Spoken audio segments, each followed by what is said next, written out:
Qué gusto saludarle de nueva cuenta en este programa de análisis y debate de frente. Usted ya me conoce, soy Magda Bastida y le doy la bienvenida a Luis Octavio Pineda. Mi querido Luis, ¿cómo estás? Qué gustazo, caray. Un placer, Magda, estar contigo, volver a coincidir en este espacio. Un saludo a todos los amigos de la República Mexicana y, por supuesto, un saludo desde la capital del sureste, Tuxtla Gutiérrez. Con todo y calor y demás, pero aquí estás presente. Muchísimas gracias por acompañarnos, Luis. Déjame rápidamente recordarle la dinámica a la audiencia. Tenemos 5 temas a abordar en esta tarde. Vamos a platicar acerca de 2 columnas que fueron publicadas a lo largo de esta semana, en estos días. Hablaremos también de la reforma eléctrica, de litio. Es un premio de consolación lo que sucedió con el litio. Vamos a platicar también acerca del informe de seguridad y ahí lo abordaremos desde un ángulo bien interesante. Percepción contra realidad. ¿Qué es lo que estamos viendo en torno a esta situación de la seguridad en México? Hablaremos acerca de la migración, que por cierto, ahí tú tienes bastante bien conocido ese tema, Luis Octavio, el timing de qué es lo que está pasando con la corrupción migratoria. Así es como comenzamos hoy en De Frente. Si les parece, iniciamos con la primera columna que fue publicada en El Financiero, escrita por Enrique Quintana. ¿A quién le va a echar la culpa AMLO de la inflación?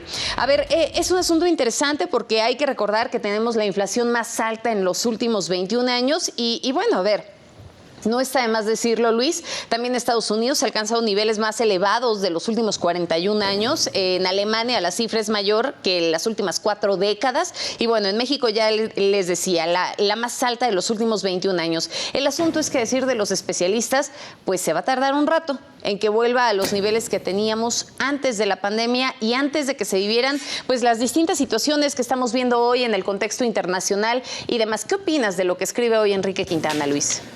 Sí, lamentablemente pues, la inflación lo está viviendo todo el mundo. Ejemplos hay muchos, pero la realidad es que yo te podría decir que el mismo gobierno causa la inflación que utiliza como excusa para generar más inflación. La mayor parte de los alimentos se transportan en nuestro país por carretera, por lo tanto el incremento de peajes incrementa los costos de los comestibles que consumimos. Ahí está la gasolina, es decir, las gasolinas, y nos podemos ir con la Comisión Federal de Electricidad, el incremento en los precios de la energía eléctrica para empresas en niveles récord. La causa primera por la que el gobierno incrementa los precios, Magda, de los energéticos que produce, cuyo precio final incluye altos impuestos, es que tiene que cubrir sus gastos excesivos y el déficit que existe al interior del gobierno, empezando con los de Petróleos Mexicanos y la Comisión Federal de Electricidad. Pero eso no lo vemos. Si esos incrementos se autojustifican, pues habría un mayor déficit en las finanzas públicas. Y eso es una realidad que provocaría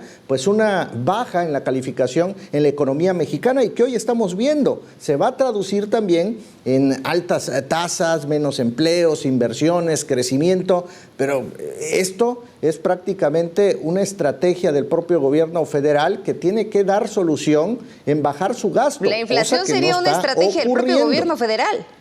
No, a ver, es que me parece que sí hay que voltear, Luis, a ver un poco también el contexto internacional y a saber, ¿no? A ver, de entrada, y no es justificación. Me queda claro que el asunto inflacionario responde también a otros factores, adicional a las medidas que pudo haber tomado o no el gobierno para contenerla, y que eso sabemos también es un trabajo del Banco de México. Pero hay que decirlo, dentro del contexto internacional tenemos en este momento un conflicto que se está viviendo entre Rusia y Ucrania, que ha generado que se incremente también el costo de los hidrocarburos, que ha generado un incremento en el costo de algunos alimentos, de los granos principalmente, y que está empezando a tener repercusiones a nivel internacional. Veníamos previamente de un conflicto, pues atravesando, mejor dicho, por una crisis en materia de salud que generó una fuerte afectación a los mercados internacionales, entre ellos el nuestro. Me parece que aquí lo que habría que voltear a ver es qué pudo haber hecho bien o no el gobierno para contener un poco la inflación. En torno al costo de los hidrocarburos, pues también hay que voltear a ver que en gran medida responde al precio que tiene el barril a nivel internacional. Sí, y que bueno, adicionalmente lo que se está haciendo en este momento es subsidiar y al mismo tiempo evitar cobrar un impuesto, pues para que no les salga tan caro a los mexicanos. Habrá una repercusión a largo plazo, sí, por supuesto, que tiene que ver con las finanzas públicas, pero yo creo que así, con que la inflación, una estrategia del gobierno, yo creo que habría que irnos con más cuidado en ese sentido. Sí, más cuidado en ese sentido, donde tratas de justificar al final de cuentas que su trabajo, la inflación la entendemos No. todos, la inflación la entendemos todos, el incremento de los precios internacionales y el propio gobierno federal en buscar culpables. Prácticamente lo estás justificando en decir le vino como anillo al dedo la guerra entre Rusia y Ucrania, la pandemia de hace 2 años. No, yo creo que no es que le haya venido como anillo al los dedo. precios internacionales Es que nada más están afectando todos los países. Aquí el trabajo del gobierno, del presidente para romper este círculo perverso de la inflación es reducir no drásticamente el gasto público. Es que entonces no leíste la columna de Enrique Quintana, porque justamente así empecé y te cité prácticamente lo que mencionaba. A ver, estamos hablando de que el proceso inflacionario, por supuesto que sí responde también a cuestiones internacionales, que son distintas las medidas que se hayan adoptado o no en México. Son diversos a fin análisis, de contener Magda, pero los efectos de la inflación. Aquí la pregunta y el análisis que hace la columna es, por supuesto que si tiene no que hay haber una medidas estrategia por del parte gobierno de federal México para contener el proceso inflacionario, pero de que evidentemente responde también a factores internacionales, por supuesto. Por eso empezaba y te decía, a ver, eso es una Alemania, realidad, eso es una Estados realidad. Unidos, el nivel de inflación que se tiene. El punto dentro de todo esto es que va a tardar un rato y que sin duda nos pega a todos los mexicanos, Luis, que yo creo que es lo más preocupante, ¿no? Cada vez estamos viendo gente más pobre y gente a la que le afecta más. Del principio, lo que dijimos, estamos de acuerdo, la inflación, los precios internacionales. Te preguntaría dónde está la estrategia entonces del gobierno federal para poder subsistir y que no impacte el bolsillo de esta inflación que prácticamente está incrementando cada vez más y que todos los días lo vemos en el impacto del bolsillo. Y hablamos de combustibles, productos de la canasta básica y prácticamente no hay una estrategia y los productos van a seguir aumentando. El hecho de que la estrategia haya sido trae equivocada, daños colaterales como los empresarios que van a incrementar sus costos, van a incrementar sus precios. Y al final de cuentas es una inflación generada por un gobierno gastalón. El tema de la certidumbre financiera te la compro totalmente y creo que ese asunto se come aparte, se cuece aparte, dirían por ahí. Vamos a hablar de la oposición. A ver, hay oposición y a manera de afirmación, así lo dice Jorge Suárez Vélez en Reforma, y habla de que en la mañanera posterior a esa aplastante derrota legislativa de la contrarreforma eléctrica, el presidente dijo que hay 2 proyectos distintos y contrapuestos de nación. Lo que dice Jorge Suárez es que sí, que tiene razón. El del presidente, en donde el Estado está rigiendo toda la actividad de carácter económico, pero una visión más que tiene que ver directamente con la oposición o en donde se cree que hay un punto en donde se puede trabajar de forma conjunta, empresarios con Estado, sociedad con Estado, con empresarios, en fin, un proyecto más de unidad. ¿Qué me dices de todo esto, Luis? Porque estamos viendo hoy, y lo acabamos de notar, por supuesto, un México totalmente polarizado, ¿no? En donde todo es blanco o negro, pero parece que ya desapareció la escala de grises. Y cuando escucha uno al presidente, precisamente cuando le preguntan si México está viviendo una de las peores etapas en este calificativo como es la polarización, se molesta, se enoja, rápidamente contraataca en el tema de la polarización, la manejan las altas élites, ¿no? Porque el discurso ha sido el mismo por parte del presidente, en el que su discurso va hacia los pobres, hacia la clase baja. La realidad es que el presidente nunca ha tenido mucha aptitud para sutilezas democráticas y mucho menos equilibrios institucionales. El mandatario pasó de doblegarse a violar las propias normas políticas, incluso las leyes del país, y por supuesto poniendo en riesgo la democracia de México. Y aquí lo que dice la columna, si hay oposición, bueno, es que preguntaría dónde está la oposición hoy en día, que si la reforma eléctrica, que cada quien tiene sus discursos, uno que son ganadores porque no pasó la reforma del presidente, pero tampoco ha habido una estrategia de esta oposición, entre comillas, para poder unir al país y que saquemos de esta polarización que es la clara realidad que está viviendo el país en esta desunión para que este país camine. Lamentablemente, muchos celebran que hayamos llegado a este punto de encono social en el cual también piensan que no hay otra que tomar partido y atacar al gobierno. Señalan que no hay espacio para terceras vías, es decir, neutralidad. O se está claramente contra el gobierno federal o se es parte de los grupos que lo respaldan. Pero Magda, imaginemos por un momento que esta polarización llegue a escalar o lo que hoy son enfrentamientos a través de redes sociales, pero a la vuelta de los meses se pueda reflejar también en las calles. Luis, que primero se tiene que entender el problema, ¿eh? Primero se tiene que entender el por qué ganó López Obrador en las elecciones de 2018. Y cuando nos ponemos a pensar en por qué ganó López Obrador en las elecciones de 2018 es porque el ciudadano de a pie dejó de identificarse o de hacer clic con esa oposición o con esas élites, como en algún momento se le denominaron, que parecían prestar oídos sordos a sus necesidades. Algo en lo que supo enganchar muy bien el presidente Andrés Manuel López Obrador. Ahora, ¿qué pasa dentro de todo esto? ¿Y qué es lo que estamos viendo hoy?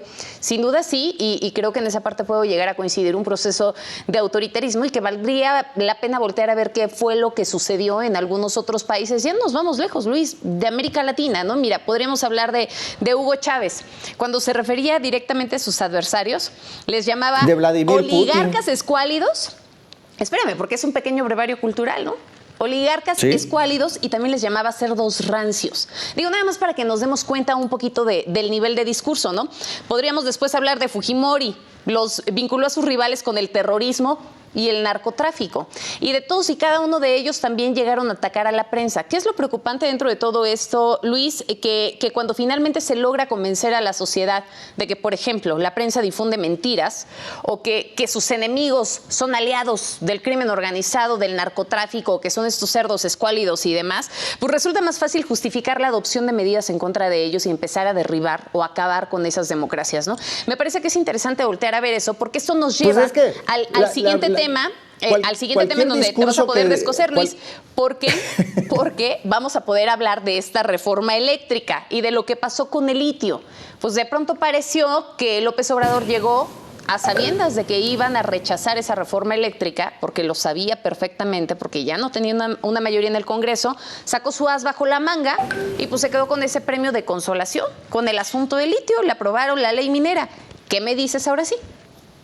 Sí, fíjate que lejos de un resultado adverso para el presidente, un premio de consolación, no creo que vaya a afectar negativamente a su imagen, sino por todo lo contrario, sabrá sacarle provecho de aquí al final de su mandato. Es politólogo, es muy inteligente en ese sentido el presidente. Él sabía, como bien comentas, que no había forma que tuviera los votos en cuanto a la reforma eléctrica. Si hubiera tenido esa fuerza en el Congreso, lo habría votado desde antes. Es una derrota legislativa, sí es cierto, pero de empate político para él. Acuérdate el discurso del poder populista, justifica su teoría en el hecho de que el presidente vive en el conflicto, es su forma de hacer política. Lo que puede parecer irracional es avanzar la iniciativa pese a saber que iba a la derrota. Toma lógica si vemos que lo que quería hacer era una escenificación ante sus seguidores. Así Bolivia, es el resultado adverso. En Bolivia y en gana Estados legitimidad Unidos, entre sus bases, en Bolivia, renueva. Mira, está renovando Bolivia esa promesa de intentar los cambios. El asunto del litio sí ha sido usado también con fines electorales.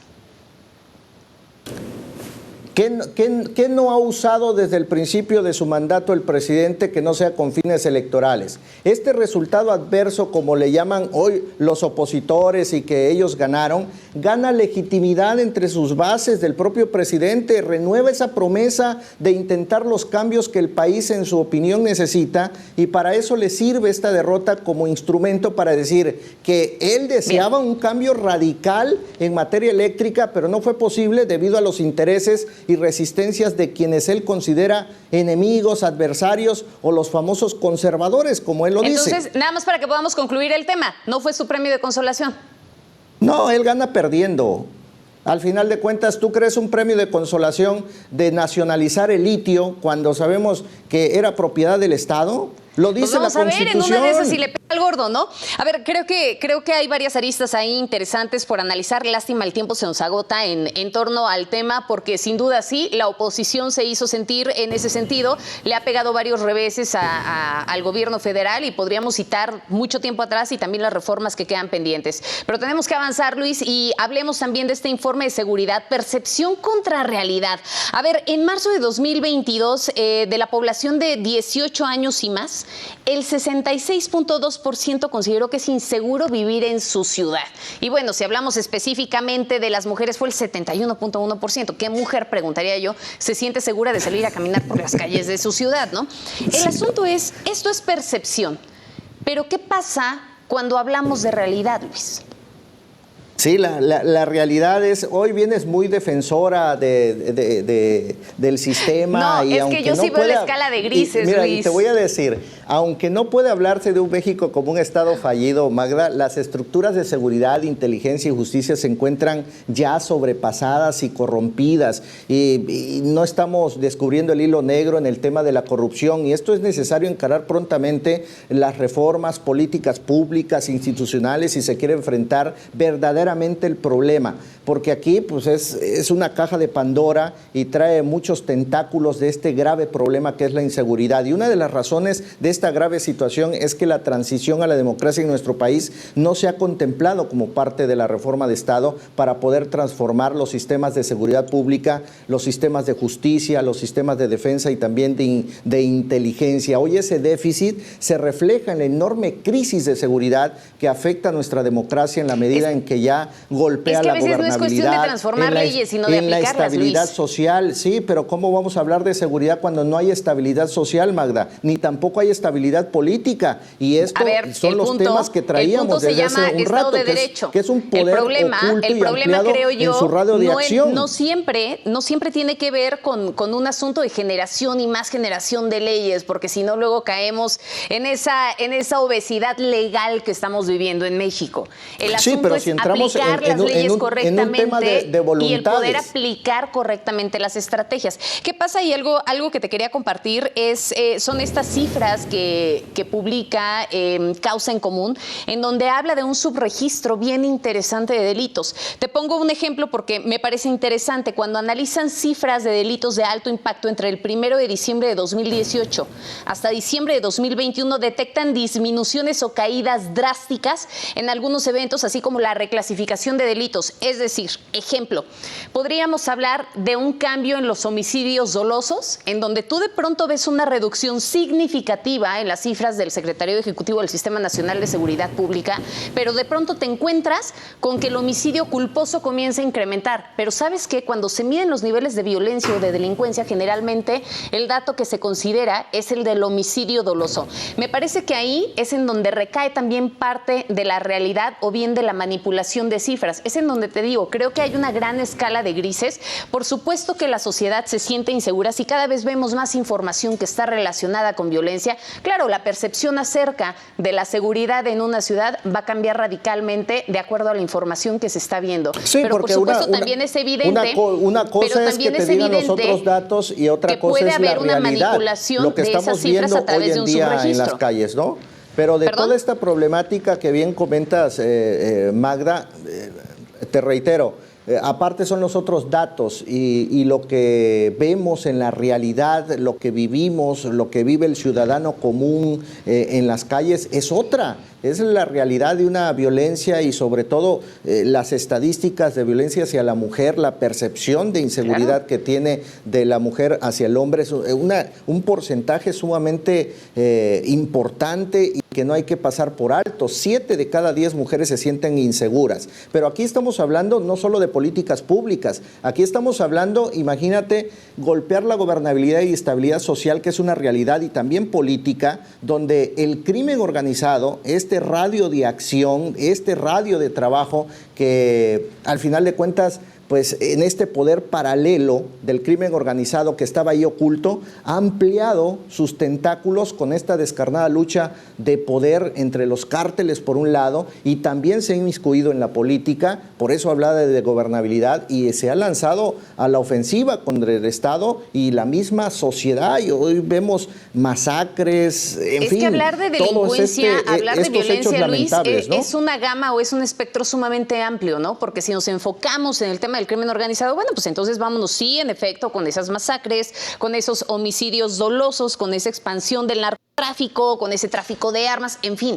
Pero también hay que voltear a ver la otra cara de la moneda, que es el del fuero común, el del delito que le pega directamente al ciudadano de a pie, al que va por la calle y lo asaltan, el que tiene temor de subirse al transporte público porque lo considera uno de los lugares más inseguros, o de acercarse a un cajero automático en la calle, que tiene que ver también con esa percepción, y que en realidad, vamos al punto, no está lejos tampoco de la realidad del hecho de que la gente se perciba de esa manera, porque si volteamos a ver el subregistro, la cifra negra que hay de muchos delitos, bueno, pues es inmensa, ¿no? Y ahí podríamos entonces enrolarlos en un tema de justicia, de impartición de justicia, y pues es sumamente complejo, Luis.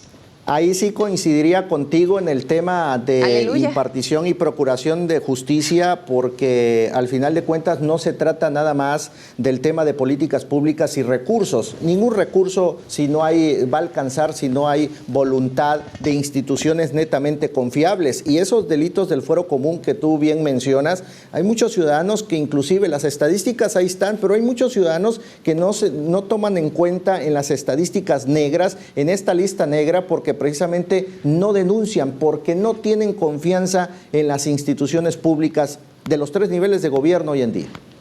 Oye, y ahora déjame irme a otro tema que tú conoces perfectamente. Ha incrementado la migración ilegal, pero también la corrupción migratoria, y también ha incrementado de una manera brutal el tráfico de personas. Luis, tú lo vives directamente en toda esta región de lo que ocurre en Tapachula, en la frontera sur, y te toca también ver todos estos aviones que de pronto regresan desde la frontera norte, o ya que habían llegado a Estados Unidos y que lo regresan y se quedan varados en nuestros estados de la frontera sur. El problema es que es una situación que no para, una situación al que no se le encuentra salida, y que todo parece indicar que podría crecer derivado del cambio de nueva cuenta de la política migratoria de Estados Unidos.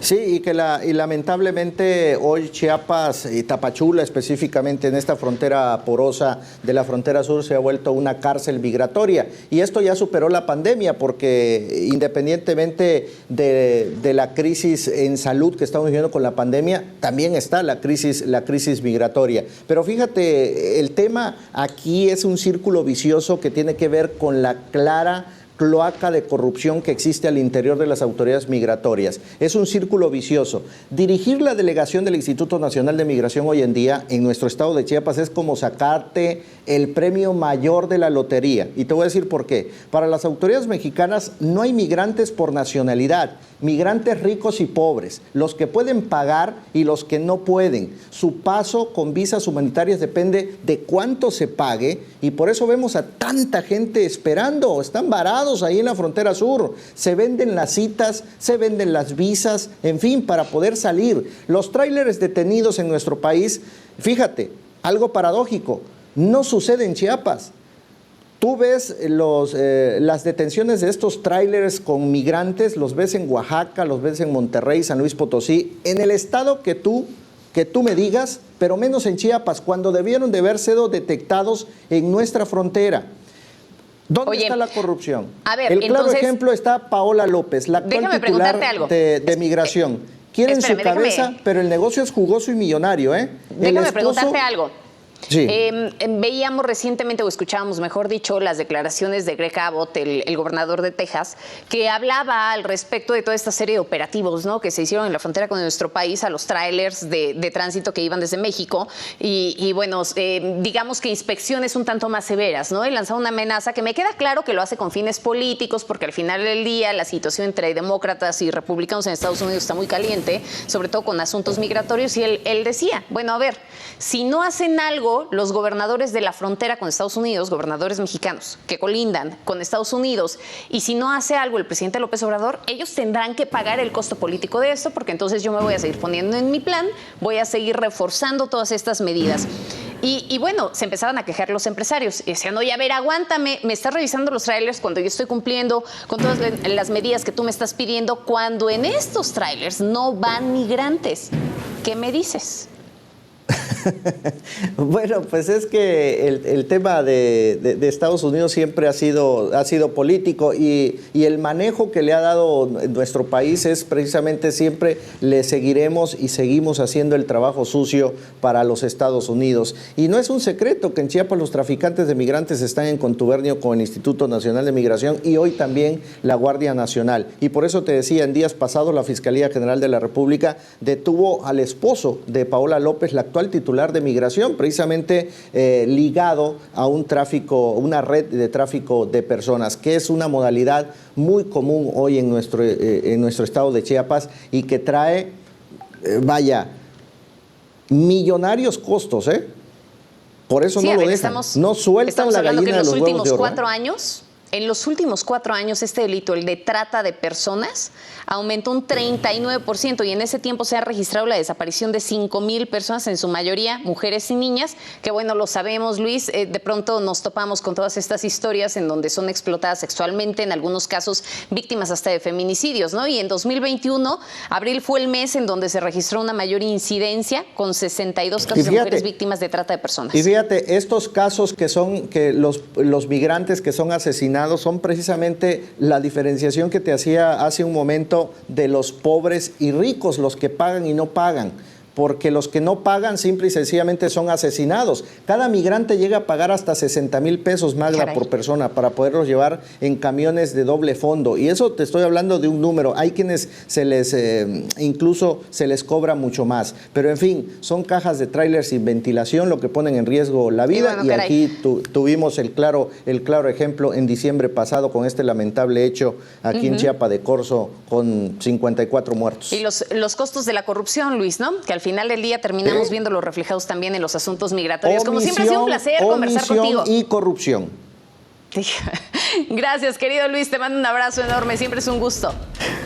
Igualmente, Magda, un gusto poder y un placer coincidir contigo. Nos vemos en la próxima. Salud. Claro que sí, con todo el gusto del mundo. Nosotros ya nos vamos, esto fue De Frente y cedemos la estafeta de este espacio a Joely Ramírez. Querida Jo, ¿cómo estás? Hola, Majo, un gusto saludarte a ti y al auditorio. Vamos precisamente con este tema tan importante.